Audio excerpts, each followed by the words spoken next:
When I was about 5 years old, I was walking home from school with my mom, and I somehow managed to walk into a lamppost, like bam, because I was too busy trying to fit a Game Boy into my pocket. And it really hurt, and my mom laughed at me. To be fair, it was really funny. That was the biggest video game embarrassment I've ever had. Video game embarrassments you won't Let's see believe. some more, shall we? 10. Rockstar got caught pirating their own games. Nice. There are understandably few things that video game publishers loathe more than piracy, and they'll take extreme measures if necessary to ensure their games can't be stolen, even. Do they not have their own game? I mean, they made it. They have to have it in a drawer somewhere. They don't have it on the PC, like an EXE somewhere. They got it in one of the drawers in the back room. Surely they have their own games. Releasing it with performance-crippling DRM like de novo. Yet Rockstar Games, who unsurprisingly are very anti-piracy, were recently shown up in hilariously embarrassing fashion when the real reason for Manhunt's historically janky Steam release was revealed. You see, Manhunt has been a bug-filled mess for many years on Steam, with players having to use third-party mods to get it to work in a playable state. But YouTuber Vadim M recently discovered that this is because Rockstar uploaded a cracked version of the game to Steam. In order to quickly circumvent the game's original DRM, Rockstar simply deferred to piracy group Razor 1911 and used their crack to beat the copy protection. No way, how do they not have their own video game? I understand Manhunt was a game that everyone hated. It was banned from a lot of countries. It was banned from the UK. There was all of an uproar like, oh, you can kill someone with a bag? That's insane. I mean, I understand you can blow people into giblets in most games, and that's totally fine. But with a bag? Absolutely not, sir. Inspecting the game's code reveals Razor 1911's signature was inside it, as well as in 2 other Rockstar published games, Max Payne 2 and Midnight Club 2. Dude, they did it multiple times? Someone surely got fired for that. It's got to be one person. Surely some rogue agent just went out there and said, I don't know where to find this game. I'm just gonna pirate it, and then we'll just upload that one. I mean, who's gonna even figure out? Glitches were actually caused by Rockstar attempting to cover their tracks and remove evidence of the crack from Manhunt's code. They were trying to remove it. Accidentally activating another layer of copy protection, which intentionally infests the game with bugs. Absolutely wild. My god! It was copyright protection. That's why the game was so buggy. That's actually kind of hilarious. I think if they just came out and they just owned it, it would be really funny. 9. EA forced Anthem to release just after 15 months of development. Only 15 months? And we all know how good that game came out. We all know how people liked it. People loved Anthem. It was not a failure by any means. It's a damn shame that Anthem never got whipped into shape, because BioWare's multiplayer action RPG had they never had a chance in the live service space. Its content-lacking, mechanically clunky launch led EA to announce that the game was to receive a substantial gameplay overhaul, but in February 2021, a year after this announcement, EA confirmed that all development on Anthem had ceased and the game was effectively dead. Now, Anthem is what made me lose all faith in BioWare. When that game came out, I said, oh, it's over. Because they did Dragon Age Inquisition, which was fine. They did Mass Effect Andromeda, which was fine. And then they said, hey, we're going to go full-on live service, baby. It's time. All the people that made the original games that I loved so much about BioWare have gone fluttered to the winds, went to somewhere else now. I don't know where they are, and they're going to release a new Dragon Age, and they're going to release a new Mass Effect, but I don't know if they still got it in their bones. I don't know if it's in there anymore. I hope it is. Numerous deep dive investigative pieces have been written about Anthem's extremely troubled development over the years, but back in May, former Anthem developer Ian Satterdalan revealed on Twitter that the entire game was created in just 15 months. You can do some good things in 15 months. Fallout New Vegas was made in about 15 months. Okay, it was 18 months. But Fallout New Vegas already had the engine all locked down. All they had to do was use the engine to make Summit amazing. And they had the people that had already worked on Fallout before. It wasn't new to them. With Anthem, they wanted to make a live service game with all these different giblies and things with big multiplayer online in less time than it took to make Fallout New Vegas, which is already a really short amount of time to make a game. 18 months is not a long time to make a game. Not a proper game, not a AAA game. And if you're trying to you're trying to spaff out a live service game that you can harvest for tasty monies for years and years on end, I don't know what the EA folk were thinking. Obviously, maybe they just have no idea how to make a game, which would make sense. It wouldn't surprise me to hear that the EA suits don't know how to make video game. You want it to succeed, at the very least. You'd even maybe talk to the developers and say, hey, do you need more than 15 months? Because that seems pretty quick, guys. Though Anthem had been in development since 2012, it was iterated upon numerous times before this version, which eventually released, entered full production. The final game was made in 15 months, with Oh, so they had to basically start from scratch, and that's why they only had 15 months. Obviously, they had a lot longer than that, but since they started again, as is very common with game development, you don't nail it the first time. I've never nailed something the first time. It takes a few times to nail it. And they had a few attempts at it. After they had really locked down what they wanted Anthem to be, they didn't have much time to finish it. And what came out, it looks pretty, but isn't very fun to play. Employees apparently working 90-hour weeks to get the job done. A 90? A time frame which Ian called unheard of for a game of that scope. And you know that's ridiculous. He's absolutely right. Anthem's end result is in no way a poor reflection on the developers who clearly worked incredibly hard on it, but rather higher-ups at EA who felt compelled to rush the AAA tentpole to market long before it was ready. That they did it so looks while good though, grinding right? BioWare's team to dust isn't just embarrassing, it's outright unhinged in an era of game development where AAA games can easily take 5 years to bring to market. And it's a really good concept. Just flying around in a mech suit seems like a really sick concept. Number 7. Nintendo uses fan-made emulators, despite saying emulation stifles innovation. Oh, there's no way. Nintendo, the purity Peters over there, uses emulators? Surely they wouldn't.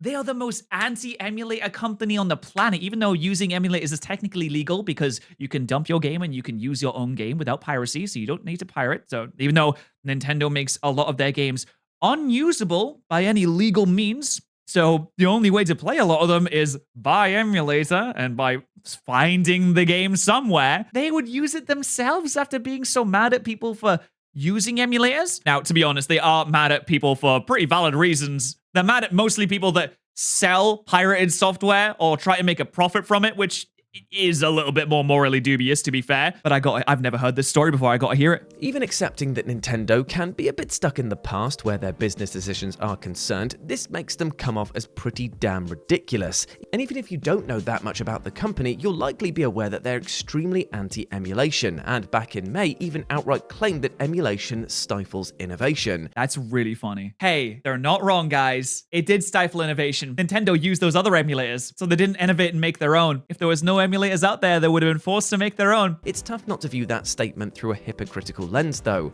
given that last year, highly credible leaks revealed that Nintendo used fan-made software to help create Game Boy emulators for the Switch. Between this and Nintendo being previously caught using emulators and downloaded ROMs on their own products, it's something of a bad look for them to come down so hard on emulation as a practice. Obviously, Nintendo holds ownership of these games and isn't doing anything legally wrong, but for a company so doggedly committed to killing the emulation scene under a less than pervasive guise of privacy prevention, they do well to remember how much they've actually benefited from it. Emulators are great because everyone coming together collectively due to their love of something specifically just so they can make it more accessible to more people is great. I mean, there's a lot of innovation that's come from emulators as well. There's a lot of cool features that you can do on emulators that you wouldn't be able to do on normal software, and it's awesome. I don't know why you'd be so against it unless it's just, hey guys, buy product, please. Number 6. Bigots created a pronoun removal mod for Starfield, which then got removed. A pronoun removal mod? What, so they just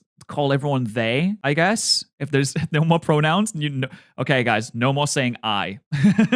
There are no he's or she's. There are only theys. I feel like that's not what they were going for with this. I feel like it was maybe the opposite. Bethesda's divisive sci-fi epic Starfield quite rightly includes options in its character creation suite for players to choose their own pronouns. But of course, this caused every bigoted crybaby from the internet to hitch a fit about it. Not content to simply moan about people having an array of options to express themselves, one suspect modder devoted their spare time to creating a mod which removed pronoun selection from the game altogether. Oh, I bet it was, you know who I know who did this. I know who made this mod. It was this guy, wasn't it? He made the mods. This guy made the mods. Fucking pronouns! Fucking gender ambiguity! Fucking current day Californian shit! That's all This is exactly the correct amount of anger you should be feeling. There's not a problem here. This isn't an issue. You maybe shouldn't be a little bit worried about that. This is a reasonable response to an option on a menu. Altogether. This unsurprisingly frustrated many players who turned to modding site Nexus Mods, where the offended mod was hosted to take action. And that they did, promptly removing the mod from their site while offering an accompanying statement stating that the removal of diversity, while appealing to many, does not promote a positive modding community. Now, if I'm right, I think what the pronoun removal mod actually did was it just made everyone refer to everyone as they. So you just wouldn't have any he's or she's. It would just turn everyone into theys, which would kind of go against what the mad people would want in the first place, which is kind of hilarious. But also, I don't believe that this rage at an option in a character customization menu is real. I'm pretty sure it's just manufactured. It doesn't make sense, and it's not a reasonable response to see an option in character creator menu and had to have a genuine meltdown, and for your eyes to bubble in the back of your head, and for your synapses to explode in your brain because there's an option in the character creator menu that says, hey, do you want to be she, her? Do you want to be he, him? Or do you want to be they? Which one do you want? You can choose, it's fine. Because it's a character creator menu. You create a character. It makes sense. Just seems like it's a manufactured thing for internet online people to get mad at so they can farm engagement and they can pretend that they're cool because they have a bigger number, which makes them a better person, obviously. I don't think anyone actually cares that much. No one's sitting at home and seething looking at the Starfield character creator menu. Oh, I'm so mad! Oh, I wanted to play this game and enjoy it, but I can't now because I'm so angry. It's not a real thing. It's made up because people like making up things to enrage people so they can cause some conflict because conflict equals clicks. And clicks equals big number online. Needless to say, being thin-skinned enough to install a mod that removes pronouns that you do not need to touch, well, it is definitely a hill to die on, alright? It is weird to go out of your way and install a mod to remove that specific thing because it takes like 2 seconds to get through that menu anyway. It takes more time to do that. You're just wasting your own life. Do you know how many bad to do? Do you not have to like make dinner or something? You haven't like pay taxes or like, is there nothing worrying you in life where you're installing this mod? It's like 10 minutes or 15 minutes you could have spent doing press-ups instead. Number 4, RedFall's concurrent Steam player has hit single figures. Oh, Now, that's expectations tough. weren't exactly high for RedFall when it launched back in May, and given the utterly indifferent response from critics and players alike to the open-world FPS, it already feels like it's fallen off the face of the earth. Yet, Oh, hey, no, guys, look, we're doing good. There's 100. The all-time peak was 1,560. Oh no, I understand. It was. Listen, guys, it was free. It was free on Game Pass. There's got to be at least another 15 Redfall enjoyers on there. Man, there is 24 people playing this game. Who are the 24 people playing this game? Look, it went up. Look, we're experiencing a revitalization of Redfall, everyone. We're back up into 3 digits now. while you might have assumed that at least a couple hundred die-hard fans were still plugging away at it on Steam, that's not quite the case. Not at all. It was recently reported that Redfall's concurrent player count had regularly been dropping to the single digits, had even plummeted as low as 2 players in early October, making it impossible to even form a 4-player group.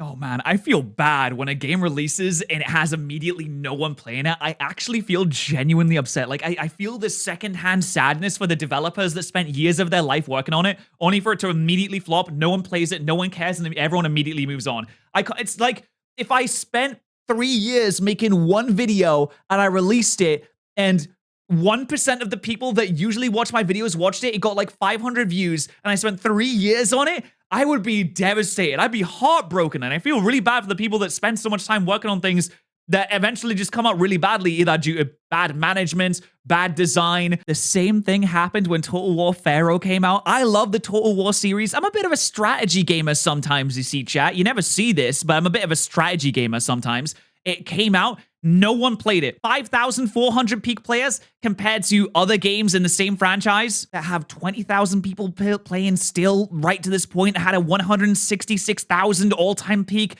and Total War Pharaoh comes out and it has 5,000 at peak and 700 people playing.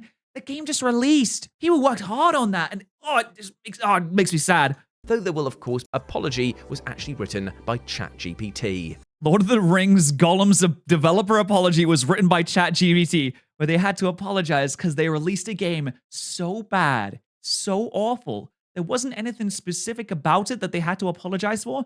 They just had to apologize for releasing such a piece of absolute worthless harash that no one should have ever purchased and no one should spend any percentage of their life on. We're no doubt all familiar with the cliched, ever-expected developer apology tweet, which typically gets sent out a few days after a new game launches in a less than acceptable state. And the atrocious Lord of the Rings Golem was certainly no exception to this, which released to the worst review. Who asked for this? Who wanted Lord of the Rings Golem? Who thought, actually, you know what? I really want to play as Golem in freaking Lord of the Rings. That sounds like a really good idea. What? No one wanted this in the first place. Video game this year, or so far at least. Just a day after Golem hit storefronts, developer Daedalic Entertainment tweeted a formal apology for the game's poor quality, and it was a totally standard boilerplate concessionary statement. Yet recently, several former Daedalic staff members told German gaming outlet Game2 that the apology itself had actually been drafted by the AI chatbot ChatGPT, and that they should have let me do their apology. Hold on, this is how I do an apology.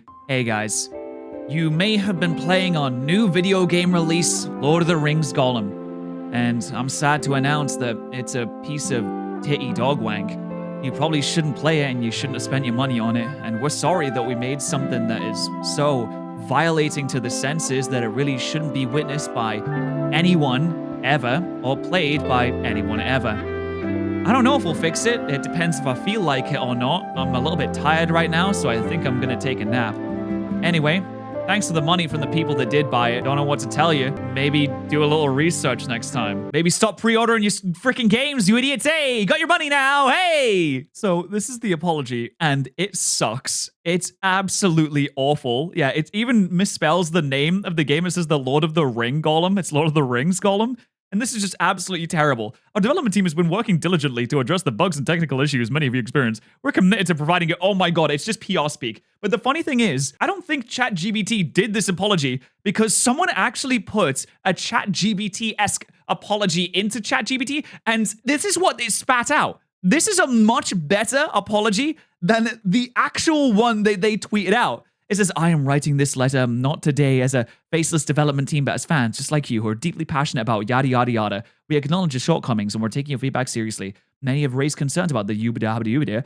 Our commitment to you is twofold. We will do this and we will do this. We hope that in time that you may forgive us after we fix the video game. That is so much better than this.